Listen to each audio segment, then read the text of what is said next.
This is Jake the Steak Roberts, and guess what? You're listening to another damn wrestling podcast. It's time for another wrestling podcast. The measuring stick just changed around here, buddy. You're looking at the best there is, the best there was, and the best there ever will be. They think they got the answers. I change the question. The cream of the crop. Nobody does it better. These are the best in the world, brother. These are the best at what they do. When we talk about the legends of the sport, there's only two in my book. Another wrestling podcast. Another wrestling podcast. Now can you dig that, sucker?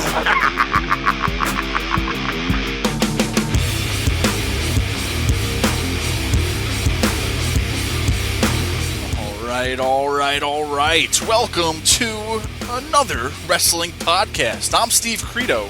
And I'm Jonathan Benjamin. Jonathan, man, episode 70. Wow, it's another little milestone. We made it to episode 70. That's another pat on the back, right? Absolutely. That's all I ever do is pat myself on the back. So today is no different, my friend. That's right, guys. And Jonathan, we have a very special guest coming up in a little bit. You want to give the man a little bit of an intro? Absolutely. This gentleman that is going to be on the show today is a certified Hall of Famer. He is one of my favorites of all time. I've had the pleasure of meeting this gentleman and sharing chicken with him. It's a story for a different time, Steve. But we have none other than Jake the Snake Roberts on our show today. And that, indeed, is a huge deal. Wow, and I know all the critics out there, Jonathan, are saying, guys, another wrestling podcast, AWP, how do you do it? How do you get all these guests every week? And Jonathan, well, we're just that damn good, right? Absolutely. We here at Another Wrestling Podcast, we strive. We are always trying to make this better for you, the fans, and for us. Let's just be honest about it. So we're constantly trying to do things differently than all those other podcasts out there. If I had to say one thing about us is that we are absolutely different than those other podcasts. And Steve, I'm gonna go crazy right now. I'm gonna just cut a promo. I'm gonna talk to you, and for all of you that are out there listening right now, this is why you should listen to Another Wrestling Podcast. Like Steve mentioned, each week we bring you another wrestling podcast. This is episode number 70. We have outlived so many other podcasts that thought, hey, you know what? I'm going to do this. It's easy. It's not easy, folks. We spend a lot of time getting the greatest and best talent for all of you to listen each week. Okay. Yeah, that's not your best promo, Jonathan. Come on. I need to. You got to reach deep down inside, and I want you to really sell anotherwrestlingpodcast.com to everybody right now. What I'd like to have right now is for all of you fat, out of shape, Poughkeepsie pissants to do is to sit down and listen why AWA, Another Wrestling Podcast, preaches to you. I do want to point out that you said AWA and not AWP. Sweet Jesus. Well, it's okay, Jonathan. Maybe next time, promos, it's an art form, Jonathan. I think that's a really good topic to get into. The art of the promo. Jonathan, I mean, that's like pretty 1/3 of the business. I mean, you got to have a promo, you got to have a look, and then you have to actually wrestle.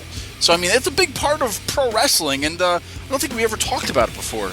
No, and promos themselves, like you mentioned, everybody has their own promo style. So we've got some greats, we've got some not so greats, but if it's one thing that you remember is when wrestlers get on that mic. So I think that it's a great topic, and we should get right into it. That's right, guys. And guys and gals and children of all ages, if you're listening out there right now, I know you're on Twitter. Everybody's on Twitter.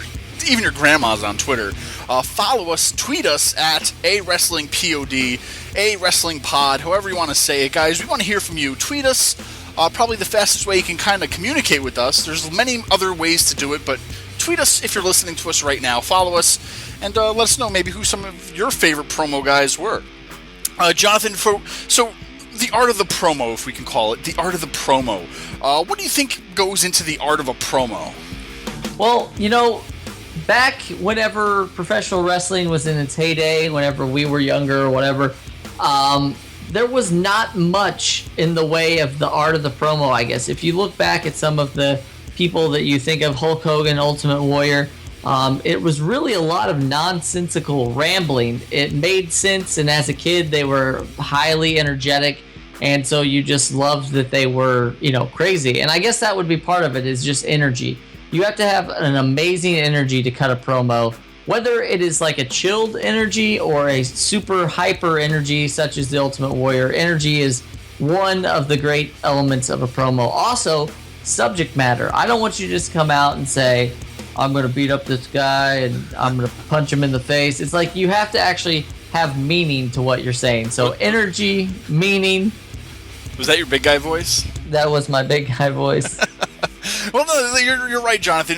Definitely, you need that energy. You need to know what you're doing. You need to be into your character. A lot of young people out there, especially I've been watching Tough Enough this season. A lot of people, they just don't get it in a way. It's definitely an acting form. You definitely got to lose yourself in your character. You got to be that person. You got to really do it, and you can't just hey, I'm gonna, like you said, I'm gonna come out there and kick your butt. You gotta understand who you are, how you're gonna say it, and you gotta get that meaning across. And some people have it, and some people just don't. Jonathan, though, but if we could talk briefly before we get into some of the promos, which we'll talk about later, some of the greats, I do want to ask you, because today is a whole different world of pro wrestling. It's definitely not like it was in the 90s, and it sure isn't like it was in the 80s. A lot of promos today are scripted. I mean, back then, I know they kind of had a few bullet points of, okay, you got to mention this guy, you got to mention that you're fighting him here, and then that's it, you got to get to the conclusion of it. And then, you kind of go with it on your own, like a little bit of improv. But today, man, I feel like line by line is so scripted that these guys and girls got to remember it line for line, and if they slip up, it's like the end of the world. And what are your thoughts about being unscripted versus scripted? Because, I mean, I don't know. I know it kind of helps out, but it's still, does it take away from the whole essence of pro wrestling? Yeah, absolutely. There's no question. Whenever you watch a promo back in the day, they're not like trying to get to the next bullet point. They're not trying to say, okay, I mentioned that we're in this hometown. I mentioned who my opponent is. I mentioned the next pay-per-view. They just spoke about what was going on right now, and that's what made some of the best promo guys so good, is because it was off the cuff. I remember we recently lost Rowdy Piper, but I remember when John Carpenter was talking about They Live, and whenever he decided to cast Rowdy Piper to be in that movie, Rowdy Piper gave him a notebook, and it was just nothing but like things that he wrote down. Wow. I came to kick ass and chew bubblegum, like don't throw rocks at a man with a machine gun, like all this stuff that he just came up with. And I feel like if more wrestlers today put that time and effort into trying to make themselves more creative, a better promo, it would make themselves a better wrestler as well. You've got very few people today that, like, when they talk, I just like stop to listen. There's a lot of guys that just talk to hear themselves talk, but there's a lot of people that whenever they start talking, they almost command your presence. So like you'll just stop what you're doing and listen to them. And so in my situation, my eyes, I think that scripted is not the way to go. If you look back at all the greats, and even recently with the CM Punk promos and stuff like that prior to his departure from WWE, there was a lot of truth behind those. There was a lot of feeling and emotion that you wouldn't necessarily get from a scripted promo.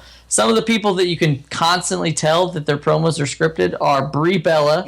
If you watch her, she will say, it's just like she's reading something off of paper. It's like, I am going to SummerSlam this weekend, and you are going to go down to Chinatown.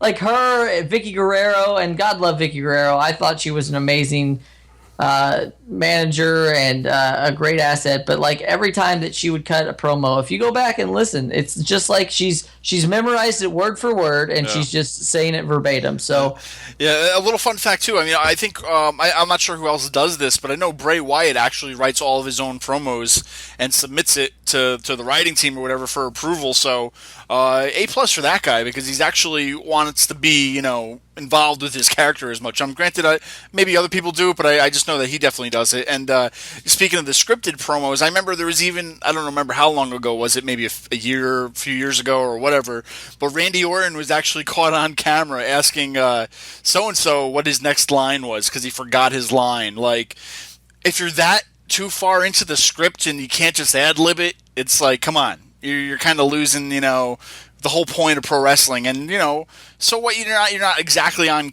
point of what line was next, but come on, you kind of knew where where it should be going. And, that's what I think a lot of it lacks today. Hopefully, I think with NXT, they're kind of, letting that, get away a little bit from the scripted parts, where they're kind of letting them do some of the promos on their own to a certain extent. So hopefully, that the art is coming back with the promo with them, and hopefully, Triple H is teaching those kids well down there of how to do what you really need to do, and that's cut a promo. Jonathan, but there's been many promos of the past and the present that a lot were great. We're going to play some in a little bit, but one of the best promos, or promoters, or I don't know how to actually get to the point of it, is Jake the Snake Roberts. Jake was always great on the mic. When he listened, or when he spoke, you listened, kind of a thing. So without further ado, we have none other than WWE Hall of Famer Jake the Snake Roberts live with us in the studio.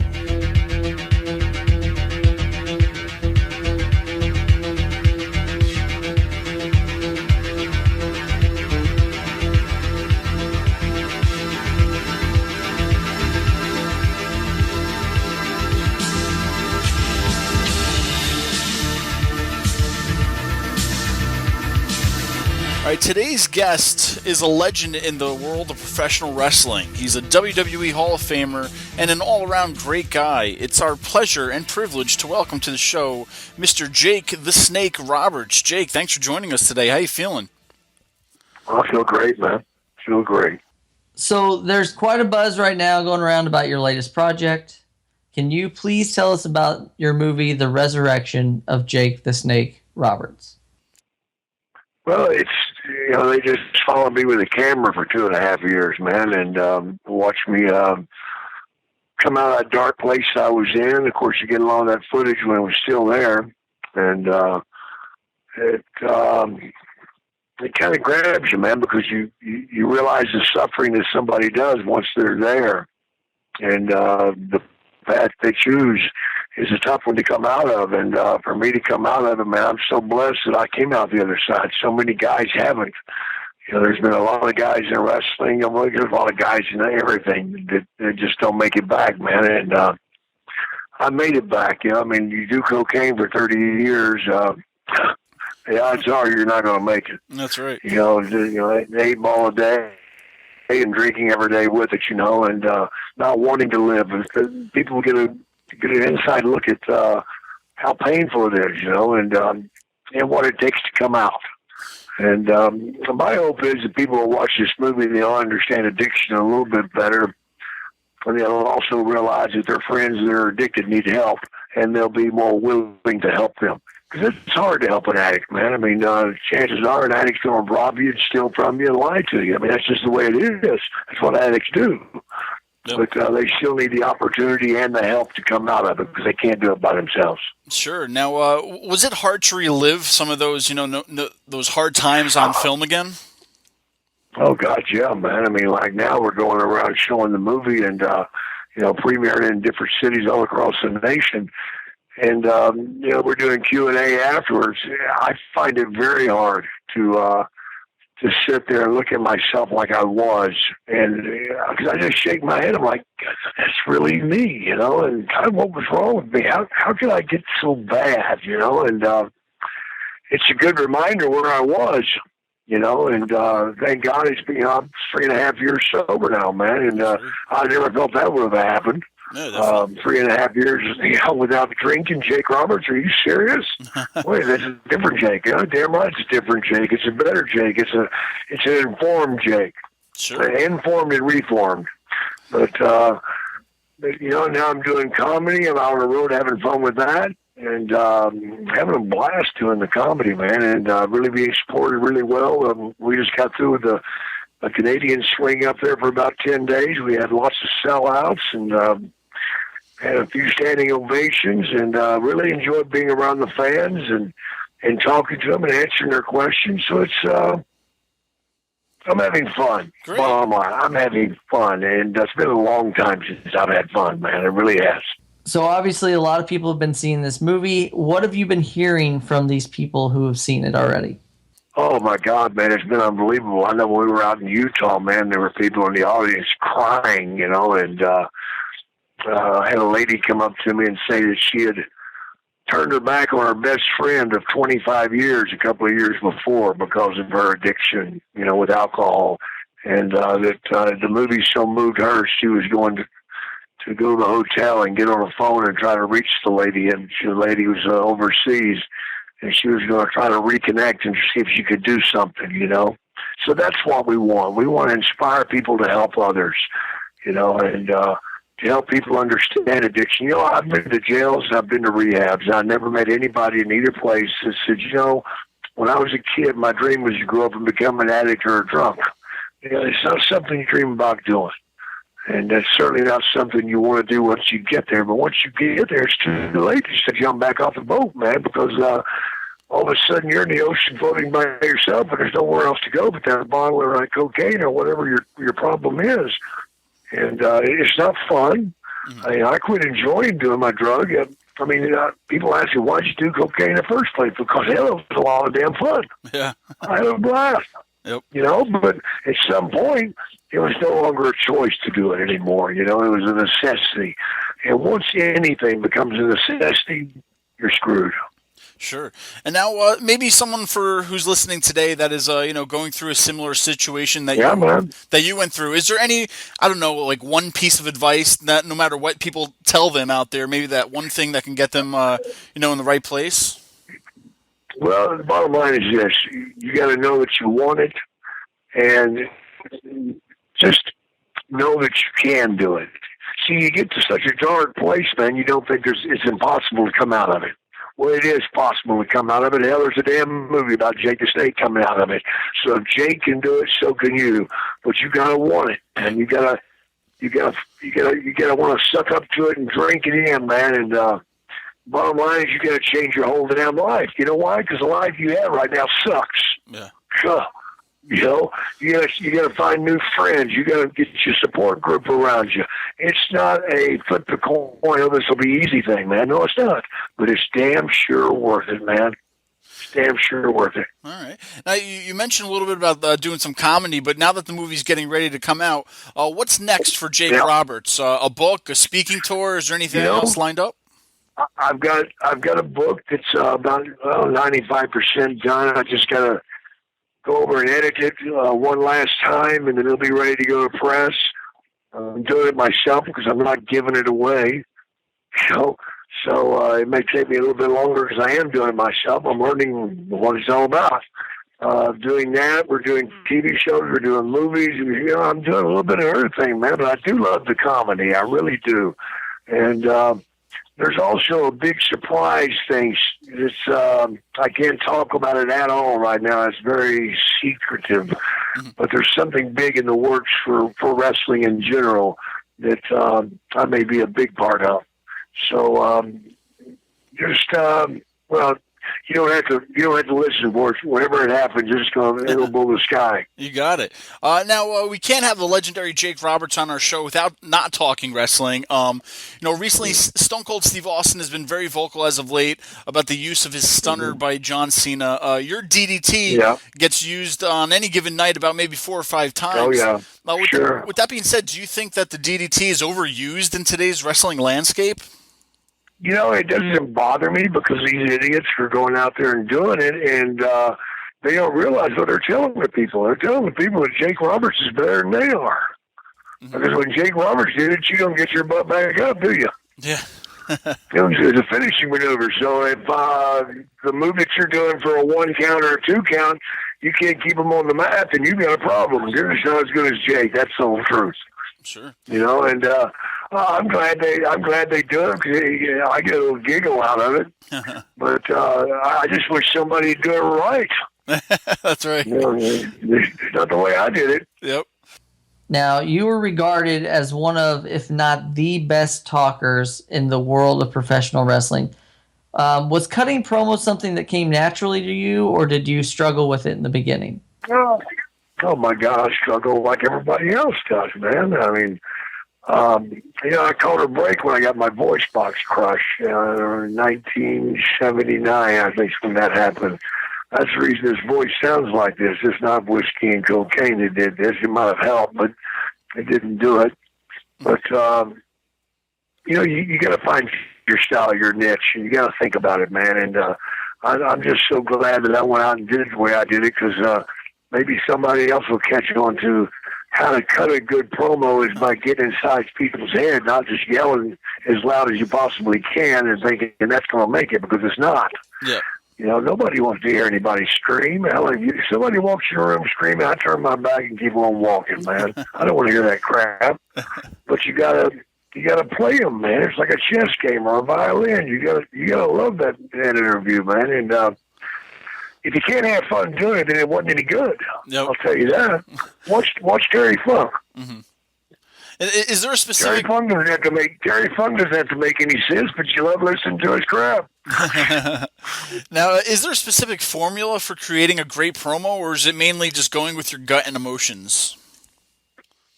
You know, I always went with my gut and emotions, but before I did that, I always try to come up with a couple of lines, man. That, I always went with the thought that if I said something that you've heard several times in your life, you're going to agree with my interview before I ever get it out there. Mm-hmm. You know, whether it's it could be anything that's been repeated by song or by movies, or maybe your mom told you something repeatedly. And if I hit that early in the interview, you're agreeing with me without even knowing it. Subliminal thought, basically. Obviously, you're well known throughout the land of professional wrestling for bringing a snake to the ring. Has there ever been a time that someone flat out refused to work with you because they were afraid of snakes? Yeah. There's lots of guys who didn't like it, man. They didn't do it, but that was okay with me. Hell, I didn't like them either. What the hell? Now, well, whose idea was it to send you out there with the snake? Well, I'd had a snake idea for years, mm-hmm. But nobody would allow me to do it. Bill Watts was the worst. He told me, out now, he goes, it's not a damn circus. What the hell you think this is? Guess what, Bill Watts, it is a goddamn circus. There you go. Do you have any stories you can share with us about when a snake got loose, or any issues you might have had with your pets over the years? Oh, yeah. I've got all sorts of shit stories to tell about it, man. But I do those at the comedy tour, man. I bring all the funny stuff out and all the crazy things that happen with the snake in the locker room or in a strip joint or somewhere. There's always something happening with that damn snake. And, sometimes I initiated it, sometimes I didn't. It just happened, but that's the way it goes. You got it. Now, professional wrestling is once again growing in popularity with WWE's global reach, and even with the WWE Network now. What do you hope? What do you hope future generations of wrestlers learn from you? Well, I hope to help with this WWE 24 if they go back and watch my old stuff, because that's when I was right on, man. So, enjoy it. If you can pick up something from it, good. If you didn't, you're an idiot. Wrestling fans are notorious for making comparisons of their favorite wrestlers, past and present. With that being said, do you see yourself in any of the current talent in the world of wrestling today? I guess the closest would be Bray Wyatt. All right. He would be the closest, I guess. I really think a lot of his talent, I just hope they don't water him down or just piss on it and let him go, I don't know, man.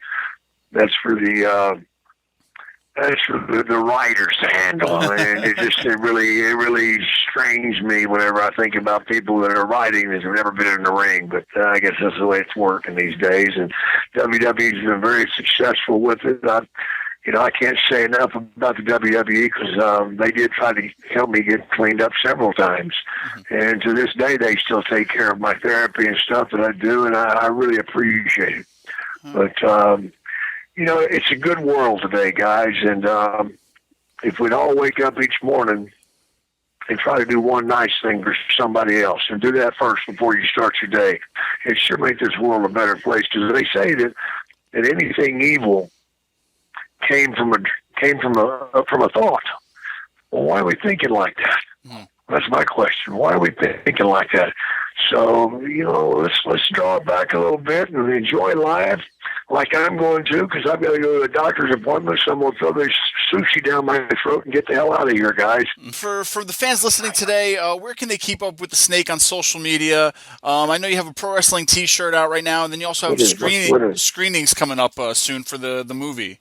Jake Snake DDT on Twitter, man. And you can grab a hold of me there and see which way I'm running. I've got T-shirts, I got this, I got that. I've got it all going on, man.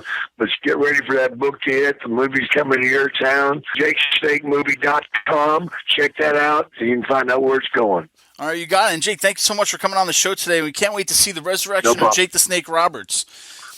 Thank you, Rob.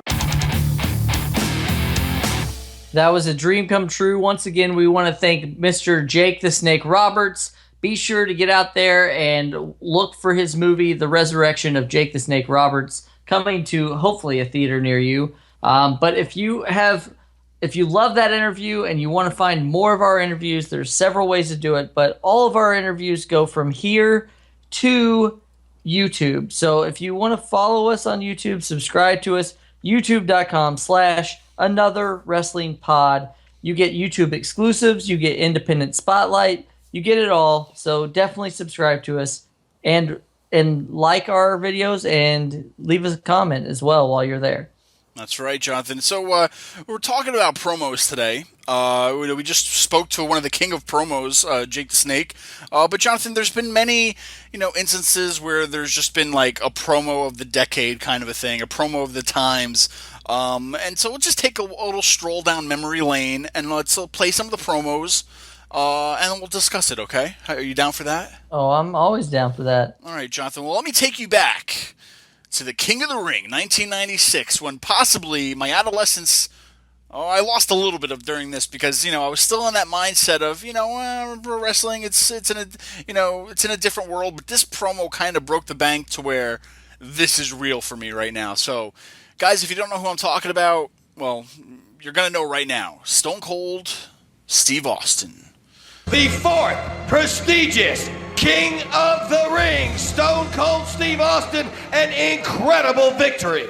The first thing I want to be done is to get that piece of crap out of my ring. Come on. Don't just get him out of the ring, get him out of the WWE. Because I've proved, son, without a shadow of a doubt, you ain't got what it takes anymore. You sit there and you thump your Bible and you say your prayers, and it didn't get you anywhere. Talk about your Psalms, talk about John 3:16. Austin 3:16 says, I just whipped your ass. He is Stone Cold. Come on, that's not necessary. All he's got to do is go buy him a cheap bottle of Thunderbird. All right, stop and it. try to dig back some of that courage he had in his prime. As the King of the Ring, I'm serving notice to every one of the WWE superstars. I don't give a damn what they are. They're all on the list, and that's Stone Cold's list, and I'm fixing to start running through all of them. All right, Stone Cold Steve Austin. And his remarks? Yes, sir. As far as this championship match is considered, son, I don't give a damn if it's Davey Boy Smith or Shawn Michaels. Steve Austin's time has come. And when I get the shot, you're looking at the next WWE champion. And that's the bottom line, because Stone Cold said so. All right, Jonathan, wow. History in the making with this promo. I mean, I I don't even know what you could have told him to go out there and say. You know, this is like Steve Austin knowing what to do in the, you know, the right place, the right time. Coined 2 of his, you know, trademark phrases in this speech. You know, Austin 316, and that's the bottom line. You know, wow. What a great promo. I remember watching it live. It was definitely the real deal back then.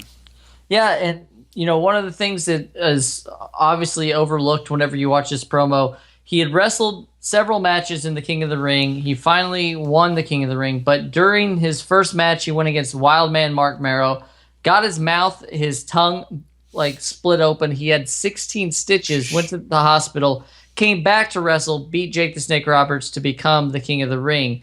You know, so obviously he probably, his mouth and everything wasn't feeling the best. He went out there, put on not only one of the best promos of his career, but it skyrocketed him into superstardom. One of my favorite things, if you're watching that video about that, is Doc Hendricks' face whenever he says, Austin 316 says, I just whooped your ass. But, you know, it wasn't scripted. And he said Austin 316, and the next night there were people with shirts. So it was really just an amazing thing. It was right place, right time. But no one else could have cut that promo. Even if they would have written that for Stone Cold, it wouldn't have been as good as if he just did it on his own. No, that's right. I mean, it's probably, I don't know, it's definitely up there as maybe the top 3, top 5 best promos ever. I don't know. It's definitely up there, one of those. But it definitely a classic, definitely one worth playing today, just to reminisce about and talk. And guys, like, once again, if you're hearing us, let us know your thoughts on it too. We got a Facebook page, facebook.com/Another Wrestling Podcast, Facebook, Twitter, all that fun stuff. So anotherwrestlingpodcast.com, you can find it, guys. Let us know what your thoughts are on it, because we want to hear from you. Jonathan, though, scrolling down memory lane, let's go to some older ones too that we've come across. Rest in peace, Dusty Rhodes. Dusty Rhodes, you know, before coming to the WWE, was a pretty big superstar also. And, he had a really big promo back then. And if we could play it, it's about hard times, baby. Hard times. Here is the American Dream, Dusty Rhodes. And Dusty, your fans welcome you back, man. First of all, I would like to thank the many, many fans throughout this country that wrote cards and letters to Dusty Rhodes, the American Dream, while I was down. Secondly, I want to thank Jim Crockett Promotions for waiting and taking the time, because I know how important it was. Starrcade 85, it is to the wrestling fans, it is to Jim Crockett Promotions. And Dusty Rhodes, the American Dream, with that weight, got what I wanted. Ric Flair, the world's heavyweight champion. I don't have to say a lot more about the way I feel about Ric Flair. No respect, no honor. There is no honor among thieves in the first place. He put hard times on Dusty Rhodes and his family. You don't know what hard times are, Daddy. Hard times are when the textile workers around this country are out of work and got 4 or 5 kids and can't pay their wages, can't buy their food. Hard times are when the auto workers are out of work and they tell them go home. And hard times are when a man has worked at a job 30 years. 30 years. They give him a watch, kick him in the butt, and say, hey, a computer took your place, Daddy. That's hard time. That's hard time. And Ric Flair, you put hard times on this country by taking Dusty Rhodes out. That's hard time. And we all had hard times together. I admit I don't look like the athlete of the day supposed to look. My belly's just a little big. My hand is just a little big. But brother, I am bad and they know I'm bad. And there were 2 bad people. One was John Wayne and he's dead, brother. And the other one's right here. Nature Boy Ric Flair. The world's heavyweight title belongs to these people. I'm gonna reach out right now. I want you at home to know my hand is touching your hand for this gathering of the biggest body of people in this country, in this universe, all over the world now, reaching out because the love that was given me, and this time I will repay you now, because I will be the next world's heavyweight champion on this hard time blues. Dusty Rhodes Tour 85 and Ric Flair, Nature Boy. Let me leave you with this. One way to hurt Ric Flair is to take what he cherishes more than anything in the world. That's the world's heavyweight title. I'm gonna take it. I've been there twice. This time when I take it, Daddy, I'm gonna take it for you. Let's gather for it. Don't let me down now, because I came back for you, for that man up there that died 10, 12 years ago and never got the opportunity to see a real Wolf champion. And I'm proud of you, and thank God I have you. And I love you. Love you! All right, Jonathan, so, Dusty Rhodes, great on the mic, great promo. One thing about promos, Jonathan, is that you kind of gotta relate to your audience, you know what I mean? You gotta tell them what you're dealing with, kind of maybe like what they're dealing with. And, the Hard Times promo was perfect, on spot. People, dealing with hard times, couldn't, weren't maybe rich or whatnot, they're going through hard times, right? So he's telling it like it is. He's relating to the people, the crowd, and that's how you win them over, you know what I mean? So I think this promo is probably one of the greatest of all times also because, it gets the relationship between the fans and him on par. I don't know how else best to say it, but you know what I mean? Just relating with your audience and definitely, making them feel like you're one of them. Man, you just won the crowd forever kind of a thing, you know what I mean? So, definitely one of the greats. What do you think? Yeah, the Hard Times promo for me it's not necessarily it's one of his best. He had several others. I really like the stuff whenever he came over to WWF. He was the common man, and he would go around and do certain jobs and stuff. But Dusty Rhodes, I mentioned it earlier, passion. That's what it was. It was just passion. It came through in everything that he said, everything he did, and that's why he was teaching classes down at NXT. He was helping the people of the future learn promos. And if you look at that, if you listen, you believe everything he said, and that's what for me made Dusty Rhodes such a great promo, because it sounded like Dusty Rhodes the wrestler, and it also sounded like Dusty Rhodes the person. There really wasn't a question of who was telling you that. You would believe it coming from either one of them. So passion, emotion, those are all things that the greats have, and Dusty was definitely one of the best talkers in the business. Exactly, man. Just both of them, from Steve Austin to Dusty Rhodes, right? The intensity of both of them.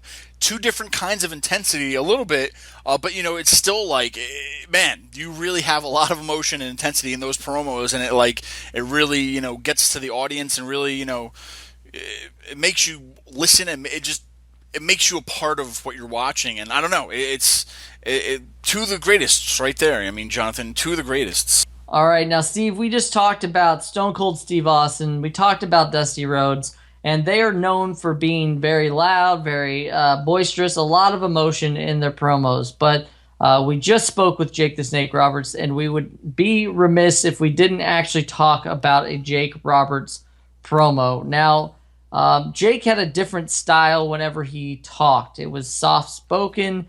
He never had to raise his voice, and you just stopped, like I said, what you were doing, and you listened. And the one promo that everybody talks about, God, there were a million that he did that were amazing, but the one right at WrestleMania 6, whenever he was going against Ted DiBiase, it is an amazing promo. If you are near a computer or if you know it word by word, then just think about it as we talk about it. But he is talking basically about how $1 Million Man uses his money, but it really isn't going to help him in the afterlife, and he's going to be wallowing in the muck of Everest. It's an amazing promo, and you should check it out. Jake the Snake Roberts, the match is at hand. Well, the $1 Million Man, Ted DiBiase. Here we are at WrestleMania, and it's the biggest match of your career. Why? Because everything you stand for is on the line, namely the $1 Million belt. Oh, yeah. It can be yours once again. You see, all you have to do to get it back is go through Damien and me. But you see, Damien and I don't forget. We remember all the times you made people grovel for your money. These were people far less fortunate than you. People who could use your money for essentials. And what did you do? You made fun of them. You humbled them, and you humiliated them. Well, now it's my turn. I'm going to make you beg, DiBiase. You are going to get down on your hands and knees. This time, you'll be the one that's humbled. This time, you'll be the one that's humiliated. And this time, you will be the one that grovels for the money. And how appropriate that the money you grovel for is your very own. A victim of your own greed, wallowing in the muck of avarice. Longfellow couldn't have said it better. Yeah, Jonathan. Jake the Snake Roberts, another all-time great promo artist, if you will. Highly intelligent, that low tone, that voice. He had that voice where, you just, like you said, you got to stop and listen to him. He didn't need to scream. He didn't need that intensity like Dusty Rhodes or Steve Austin. He didn't really need to, he didn't need to scream to get his point across, but just, he had it in his voice, and it was a whole different kind of promo game with him. And it was different, but it was good, and that's what I think set him apart from a lot of the other guys doing their promos, to where he didn't need to scream like the Warrior. He didn't need to scream like Dusty. He had what he was saying. He knew what he was saying, and he just had it in his own voice, and it just entertaining to listen to. Needless to say. Well, we've talked about some amazing promos of yesteryear, but we kind of touched on it earlier. Now we're starting to get into the reality era, today's era, where wrestling, the curtain's been pulled back a little bit, so it takes a lot to shock people. Bray Wyatt is a great promo. He does some amazing promos, but one that everybody knows that has been talked about over and over and over, it kind of crossed over to modern pop culture, was the CM Punk pipe bomb promo. What can be said about this that hasn't already been said? It really, for fans at that time that were kind of wavering on the popularity of professional wrestling, this sucked them back in. CM Punk has never been at a loss for words, but I would definitely say that this is some of his best work. John Cena, while you lay there, hopefully as uncomfortable as you possibly can be, I want you to listen to me. I want you to digest this, because before I leave in 3 weeks with your WWE Championship, I have a lot of things I want to get off my chest.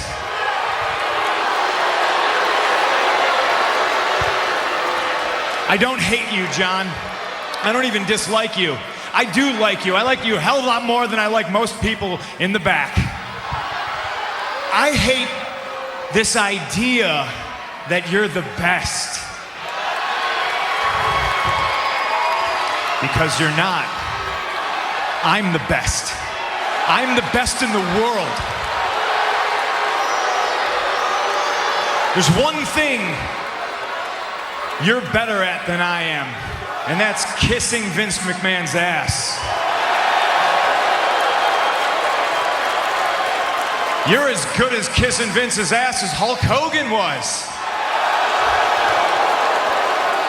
I don't know if you're as good as Dwayne, though. He's a pretty good ass kisser. Always was and still is. Oops, I'm breaking the fourth wall. I am the best wrestler in the world. I've been the best ever since day one when I walked into this company, and I've been vilified and hated since that day because Paul Heyman saw something in me that nobody else wanted to admit.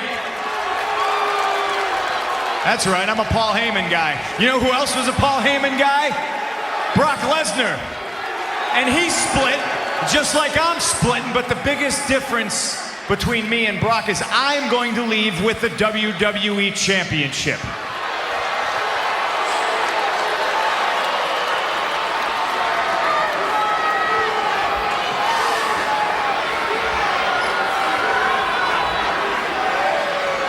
I've grabbed so many of Vincent K. McMahon's imaginary brass rings that it's finally dawned on me that they're just that. They're completely imaginary. The only thing that's real is me, and the fact that day in and day out for almost 6 years I have proved to everybody in the world that I am the best on this microphone, in that ring, even at commentary. Nobody can touch me. And yet, no matter how many times I prove it, I'm not on your lovely little collector cups. I'm not on the cover of the program. I'm barely promoted. I don't get to be in movies. I'm certainly not on any crappy show on the USA Network. I'm not on the poster of WrestleMania. I'm not in the signature that's produced at the start of the show. I'm not on Conan O'Brien, I'm not on Jimmy Fallon, but the fact of the matter is I should be, and trust me, this isn't sour grapes, but the fact that Dwayne is in the main event of WrestleMania next year and I'm not makes me sick.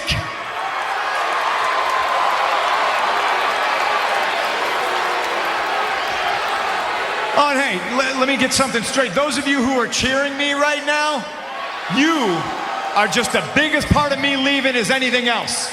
Because you're the ones that are sipping out of those collector cups right now. You're the ones that buy those programs that my face isn't on the cover of. And then at 5 in the morning at the airport, you try to shove it in my face so you can get an autograph and try to sell it on eBay because you're too lazy to go get a real job.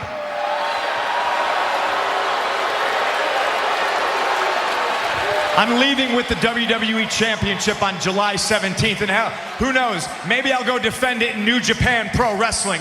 Maybe I'll go back to Ring of Honor.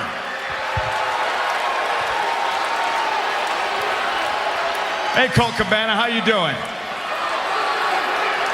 The reason I'm leaving is you people, because after I'm gone, you're still gonna pour money into this company. I'm just a spoke on the wheel. The wheel's gonna keep turning, and I understand that. But Vince McMahon's gonna make money to spite himself. He's a millionaire who should be a billionaire. You know why he's not a billionaire? It's because he surrounds himself with glad-handing, nonsensical yes men like John Laurinaitis, who's gonna tell him everything that he wants to hear. And I'd like to think that maybe this company will be better after Vince McMahon's dead, but the fact is, it's gonna get taken over by his idiotic daughter and his doofus son-in-law and the rest of his stupid family. Let me tell you a personal story about Vince McMahon, all right? Can we do this whole bully campaign?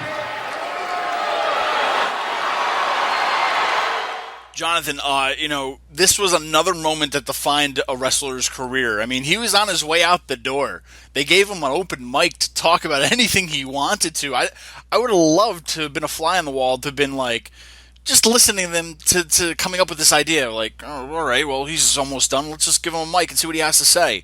I would have loved to have known whose idea that was, and, just to get behind that whole process of letting him do this, because if that would have never happened, he would have never became one of the, longest reigning champs of the modern era. Granted, he still wasn't happy with the way his career turned out after that. He didn't really get to main event like he wanted to, especially at WrestleMania. But hey, man, it was definitely something that, changed his whole career right after then, for the good. And then, he kind of left after that, but still.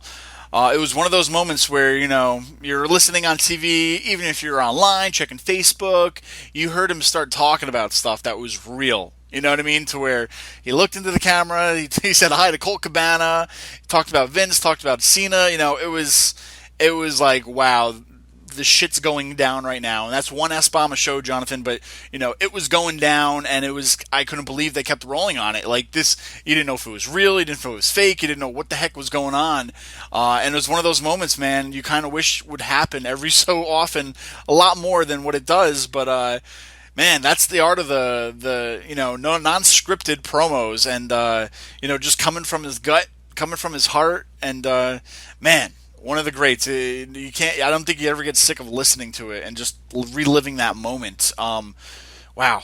It's one of those things that I just love. All these promos that we've talked about already, Jonathan. And I know we've talked about, there's tons thousands of promos out there, guys. And if you're listening right now, please let us know what we missed, because, I mean, we could do this all day. That's what we do, right? I can tell you right now that there's several that you missed.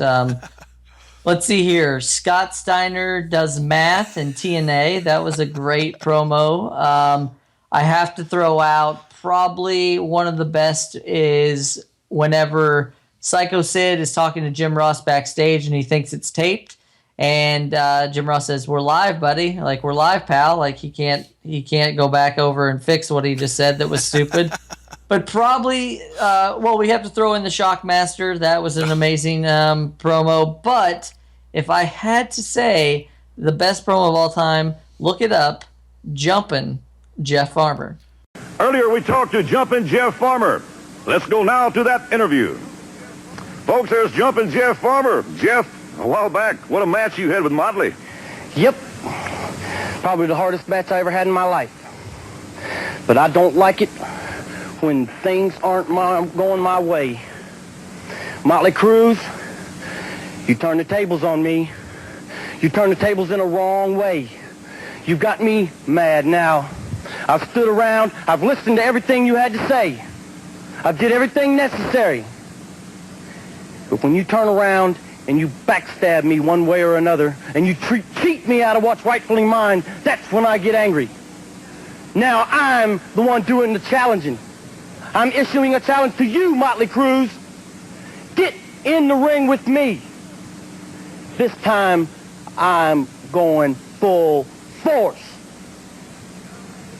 Jumpin' Jeff Farmer. Now let's go to the ring. Jonathan, what a... Man, I couldn't imagine being there when they did this promo live. Just being the cameraman, at least, just to be like, is this really happening right now? Like, it would definitely be surreal. Yep. Well, guys, Jonathan, the promos. The art of the promo. We talked a lot about different kinds of promos. We played some promos. We talked to one of the greatest promo artists of all time, Jake the Snake Roberts. What else could we do today, Jonathan, except for just carry on to the next show, episode 71 next week, right? Episode 71. Keep listening, folks. Go to anotherwrestlingpodcast.com. It's really the mothership for us. You can learn anything you want about us. We're going to be coming to a lot of shows near you soon. We're going to have a lot more guests, a lot of great guests. So keep up with us. Like us, follow us, subscribe to us, tweet us.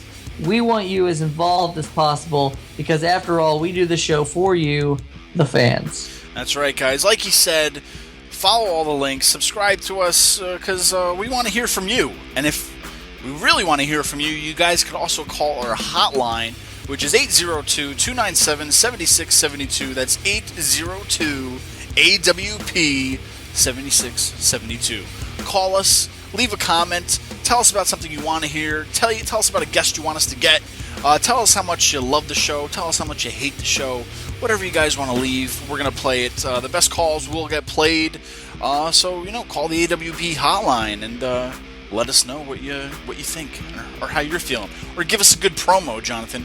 Maybe we can get some of the callers out there to give us their promo about anything you want. I don't care what it is, just call and give us a promo, huh? Absolutely, we'd love to hear them. And, let's see what you got. That's the show for today. We want to thank you all for listening. Each and every week, we do this show free of charge for you, the fans. Now, if you're wondering how to repay us for all this amazing content, we have just the thing. Subscribe to us on iTunes, and while you're there, be sure to rate us and give us a good review. And if you're looking for more information about AWP, then head on over to anotherwrestlingpodcast.com. We're all over social media, Jonathan. You can find us on Facebook, Twitter, Instagram, YouTube, and more. Just Google it. And if you're an AWP superfan, you can also show your support by going over to ProWrestlingTees.com and buying one of our official AWP shirts. Also, you can find out how to sponsor us. If you feel so inclined, you can find out all that information on our website as well. That's right. We couldn't do the show without any of you. So tune in next week for Another Wrestling Podcast.